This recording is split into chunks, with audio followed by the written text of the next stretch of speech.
पिंकू और सोनिया घूमने गए थे। सोनिया ने पिंकू से कहा था कि उस जंगल में मत जाना, नहीं तो खो जाओगे। पिंकू फिर भी उस जंगल में चला जाता है। थोड़ी देर बाद उसे समझ आता है कि वह खो गया। वह रोने लगता है। अचानक उसे अपनी गलती का एहसास हो जाता है और परमेश्वर से क्षमा मांगने लगता है। अचानक किताब खुली।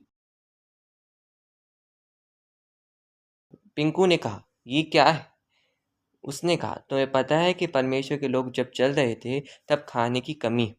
उस समय परमेश्वर ने आकाश से खाना बरसाया। निर्गमन 16 का 13-14 में तब ऐसा हुआ कि सांझ को बटेरें आकर सारी छावनी पर बैठ गईं और भोर को छावनी के चारों ओर ओस पड़ी।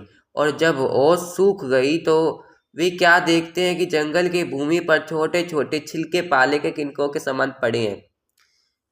वचन 15 में हम पढ़ते हैं, तो लोगों ने जब ये देखा तो उसे मन्ना कहा। वचन 15 में यहाँ मूसा कहता है, ये वही भोजन वस्तु है जिसे यहोवा तुम्हें खाने के लिए देता है। 16 का 16 पढ़े तो, जो आज्ञा यहोवा ने दी है वह यह है, तुम उसमें से अपनी आवश्यकता के अनुसार खाने के लिए बटोरा करना, अर्थात अपने अपने प्राणियों की गिनती के अनुसार प्रति मनुष्य के पीछे एक एक ओमेर बटोरना, जिसके डेरे में जितने हो वह उन्हीं के लिए बटोरा करे। 19वें वचन में फिर मूसा ने उनसे कहा, कोई इसमें से कुछ सवेरे तक ना रख छोड़े। और परमेश्वर ने कुछ आज्ञाएं भी दी। मुश्किल के समय में परमेश्वर हमारी मदद करते हैं।